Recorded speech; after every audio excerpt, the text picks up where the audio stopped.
Hey everyone, it's Birch, and here I am making a time-lapse on making a template for the pal from Palworld Lamb Ball. So first up, I'm coloring the entire pal red, and I use Blender for the 3D model, and I use Metabang for the flat texture, the flat image. And the reason being is Lamb Ball is a very simple character, so it's pretty easy to gauge what body part is what. Versus if you've watched my Ragnahawk video, I will have a little link here. You can go watch that. It's just a simple time lapse of the entire, well, most of the template and then the recolor. But I'll use different colors for more complex pals like Ragnahawk. But Lamb Ball, with it being such a simple, small pal, I just need to use one color. So using Metabang and Blender, I go between the both programs just to make sure I'm labeling each body part correctly on the layers.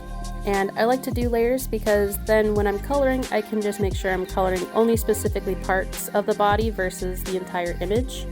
This makes for a cleaner look. There was obviously these last few things that kind of stumped me, like the inside of the ears, and then the nose, because it's not readily seen when you color the entire thing.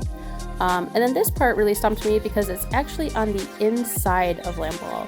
I colored it all one color again, colored it on the texture, and then I was able to see that it was on the inside. So you won't see that, but it's still part of the texture.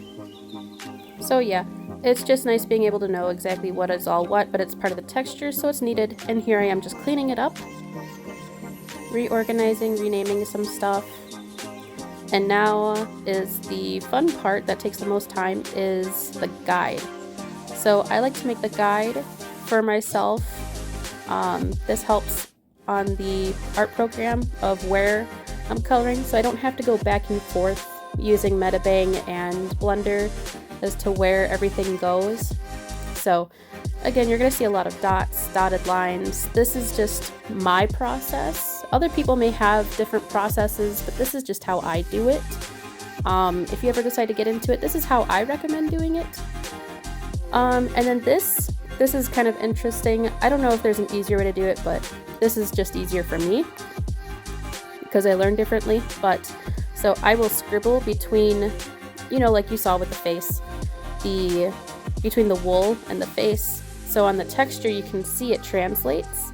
You can see what's going to be hidden and what is not. So you're only going to see part of that texture that's on the flat image. So it's just good to know. And these are just reference marks on the feet, just so I know exactly where it is, because it is a kind of funky looking shape, but that's just how it all unwraps in a way. Like if you were to unwrap a sphere, it's not going to be a circle. Some shapes just look kind of funny, but I really like to do this. It's like a seam. I'm making like a visible seam, so I know on my flat image what's going to be shown on the 3D model versus what's not. And it's always a learning curve. Sometimes I may do things one way, do things another way. If you see and watch other time lapses, it may be different. That's just how it goes. Practice makes perfect, and you never learn if you don't try. So this is just what works for me right now as of today. But who knows, maybe it'll change the next time I upload another time lapse. I've said what I needed to say for the next few minutes, so just sit back and enjoy some music, and I will talk again in a few.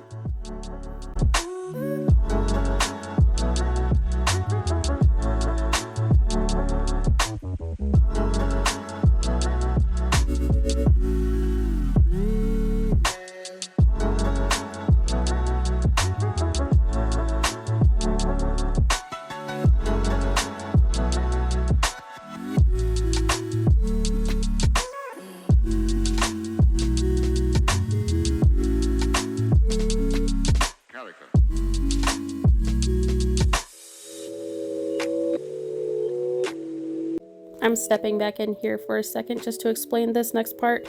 So trying to make a template where the eyes and mouth are is very difficult because the eyes are a separate mesh, so it won't show on this image. I have to kind of guess So it's like two pieces of paper on top of each other, but they're invisible per se. That's each paper is a mesh. And so because they're just so close together, one mesh is right over the top. So trying to gauge where everything is just kind of a guessing game, but as you could see, because the eyes have such a thick mesh, I was able, but it's transparent for the rest of it. So I was able to mark on there to kind of gauge where those eyes are so that I know where the eyes are in case I make like a lamp ball with like, you know, like it's piebald. So I know where the eyes are if I wanted to involve some like shading or something like that. Okay, back to the video.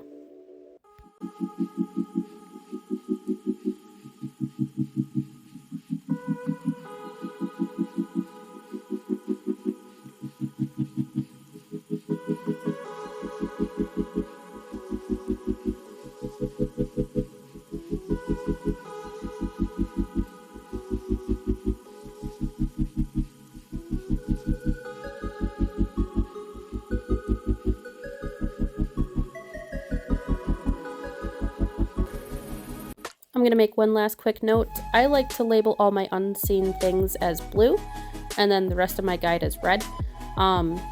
It's just a personal preference. There's no meaning behind it. That's just how I do it. But I also want to say that just because something is unseen doesn't mean it shouldn't be colored, because animations may move the unseen parts of the flat image. So you're going to want to still color it to a point, but I wouldn't go crazy on what's on the inside of the unseen because you're most likely not going to see it.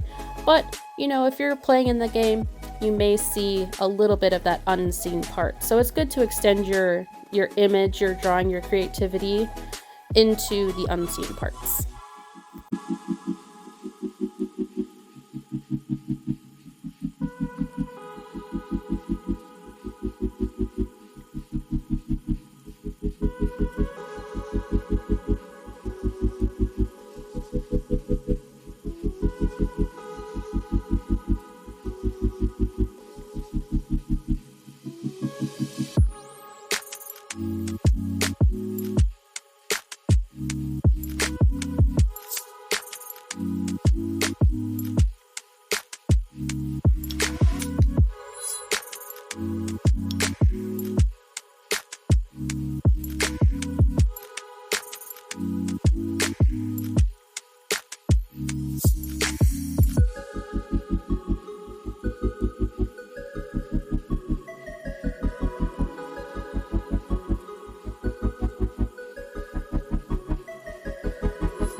So now I've placed my template over the 3D model just to make sure it was looking all good where I wanted it to be. And now I'm making my own custom eyes just because it's a little bit more of a personal touch that I like to do. So this is just me kind of going over the basics, but also adding a smidge of my own flair. It's nothing dramatic. It's not a dramatic change. And I do use the base, you know, like the shut eyes, because I like how they look. I have no reason to change them. But some people may want to change them. That's really up to you, as long as you keep them in the exact position that they are, because that's just how the game references. And so lambs, you know, sheep, in general, they kind of have like this oval eye, but I kind of put a little spin on it. I think it looks cute. Some people may not, but that's just me. This is how I like to do it. And so now I'm saving and applying it to the 3D model, seeing how I like it, and I'm done. Thank you so much for watching. I hope this kind of explains a little bit of my process. I hope to see you guys in my Discord for more suggestions and ideas.